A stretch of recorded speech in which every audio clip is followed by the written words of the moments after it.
Welcome students, S के Sangwan Hindi classes में आपका स्वागत है। लेटेस्ट हिंदी वीडियो के लिए चैनल को सब्सक्राइब करें और बेल आइकन दबाएं।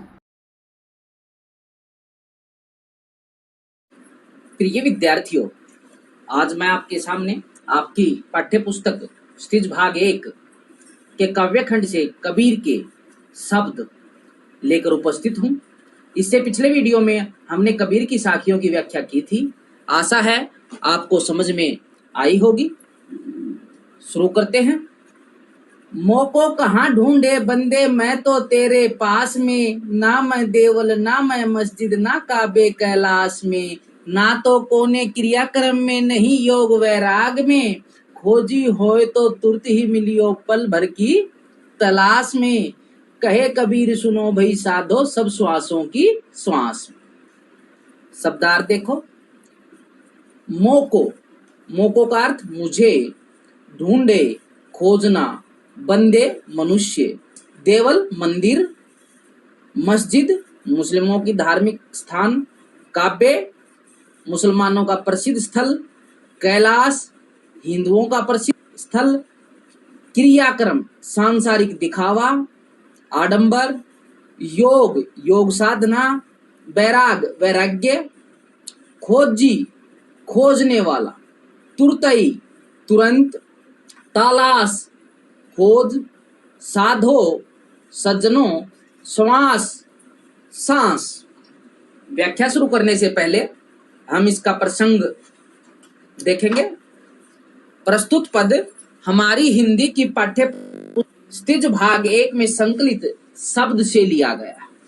इसके रचयिता प्रसिद्ध निर्गुण भक्त कवि श्री कबीर दास जी हैं। इस पद में उन्होंने यह बताते हुए कि ईश्वर संसार के कण कण तथा प्रत्येक प्राणी की हर आने वाली सांस में समाया हुआ है, साधक को उसे पाने के लिए आडंबरों का त्याग करते हुए सच्चे मन से ईश्वर की उपासना करने की प्रेरणा दी है। व्याख्या। मोको कहाँ ढूंढे बंदे, हे मनुष्य तू मुझे कहाँ ढूंढ रहा है। मैं तो तेरे पास में, मैं तो तेरे अंदर, तेरे आंतरिक मन में, तेरी आत्मा में विद्यमान हूँ।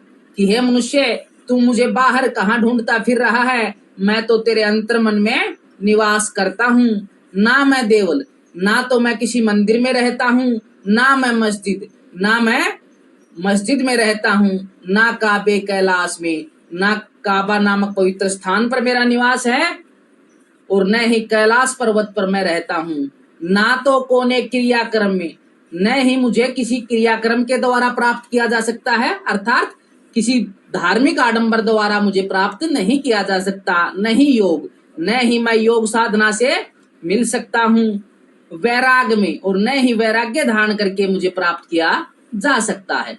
खोजी होए तो तुरत ही मिलियो, यदि कोई सच्चा खोजने वाला, सच्चा तलाश करने वाला है तो उसे मैं तुरंत मिल जाता हूँ पल भर की तलाश में। कि एक क्षण भर की तलाश में ही यदि कोई सच्चा भक्त सच्चे मन से मेरी तलाश करता है, मुझे खोजने का प्रयास करता है, तो मैं उसे क्षण भर में, पल भर में मिल जाता हूँ। कहे कबीर सुनो भई साधो, कबीर दास जी कहता है कि हे सज्जनों, हे साधुओं, सुनो सब श्वासों की श्वास में, कि भगवान तो हर व्यक्ति के हर आने वाले सांस में, हर सांस में विद्यमान रहता है। काव्य सौंदर्य और शिल्प सौंदर्य देखिए। यहाँ कवि ने ईश्वर की सर्वव्यापकता पर प्रकाश डाला है कि ईश्वर हर कण कण में विद्यमान है, साथ ही मंदिर, मस्जिद, काबा, कैलाश आदि को बाह्य आडंबर माना है और उनका विरोध किया है। इस पद में तत्सम तद्भव शब्दावली युक्त सधुकड़ी भाषा का प्रयोग हुआ है। भाषा प्रसाद गुण युक्त सरल सहज प्रभावमयी है। अभिधा शब्द शक्ति का प्रयोग हुआ है। आत्मकथात्मक शैली में इस पद की रचना हुई है। शांत रस का प्रयोग हुआ। काव्य कैलाश, कोने क्रियाक्रम, काव्य कैलाश में कै की आवर्ती, कोने क्रियाक्रम में कै की आवर्ती, योग वैराग में गै की आवर्ती, कहे कबीर सुनो, कहे कबीर में कै की आवर्ती के कारण और सब श्वासों की श्वास सै की आवर्ती के कारण अनुप्रास अलंकार है। मोको कहाँ ढूंढे बंदे, प्रश्न पूछा गया है, इस कारण से यहाँ प्रश्न अलंकार है। दूसरे शब्द की व्याख्या की तरफ चलते हैं।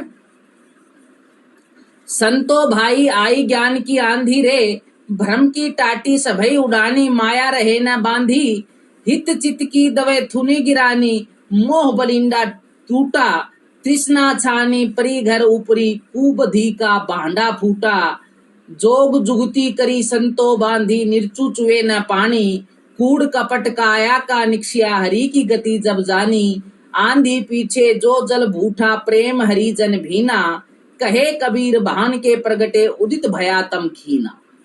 ज्ञान अर्थात ज्ञान, भ्रम अज्ञानता, टाटी छप्पर, चित मत, दवे दो, थूणी स्तंभ, बलिंडा बल्ली जिसके ऊपर छप्पर टिका रहता है, तृष्णा इच्छा, कुबधी कुबुद्धि बुरी बुद्धि, भांडा बर्तन या मटका, जोग जुगती योग की युक्ति द्वारा, निर्चु निर्चु थोड़ा सा भी, चुए चूता है नीचे आता है, न पानी जल, कूड़ कपट छल कपट रूपी कूड़ा, निक्ष्या निकल गया, हरि ईश्वर भगवान, गति चाल,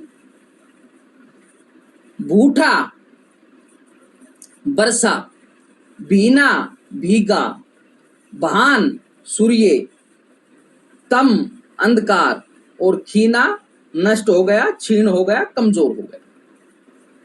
ये शब्दार्थ है। प्रसंग वही है। संदर्भ में एक पंक्ति अलग से जुड़ जाएगी। इस पद में उन्होंने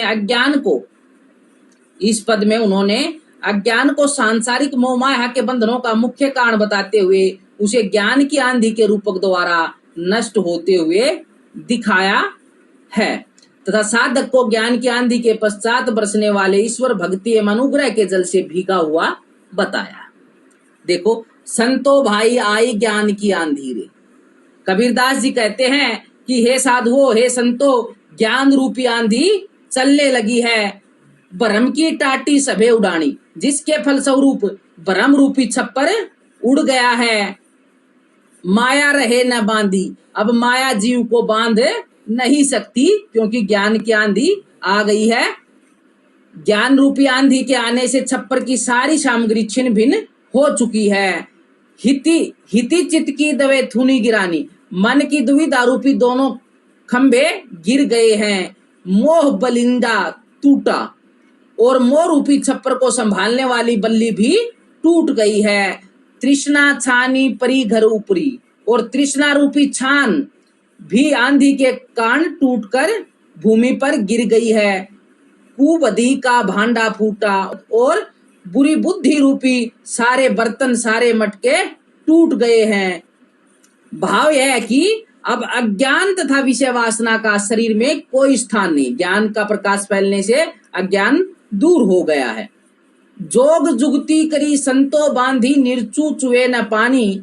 कवि पुनः कहता है कि योग युक्ति के द्वारा एक नई छान बांधी गई है, जिसमें से अब पानी निर्चु चुए, चुए का मतलब चोआना बोलते अपने हरियाणवी भाषा में, निर्चु चुए न पानी, जिसमें से थोड़ा भी पानी नहीं टपकता।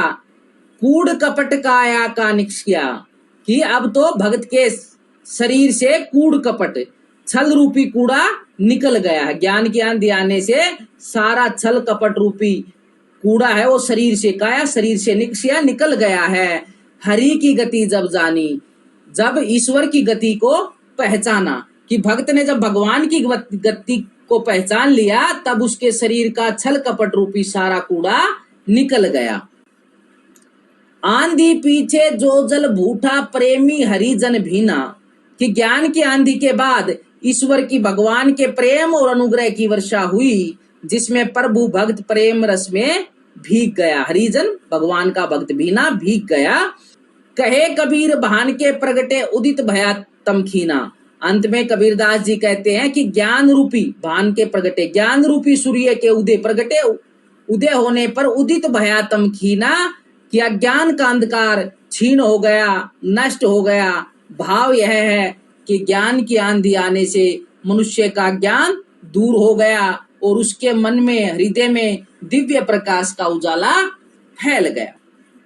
काव्य सौंदर्य और शिल्प सौंदर्य देखो, यहाँ कवि ने आंधी का रूपक बनाकर ज्ञान की प्राप्ति पर प्रकाश डाला है।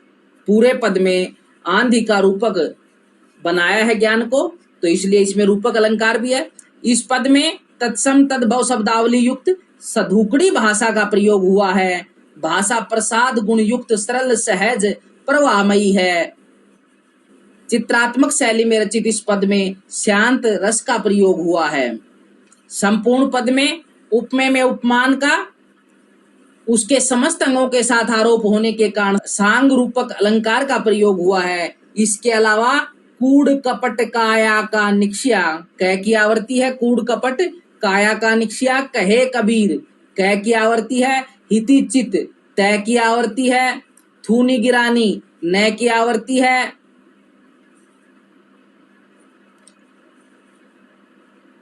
तृष्णा छानी नय की आवृत्ति है, कुबुद्धि का कह की आवृत्ति है।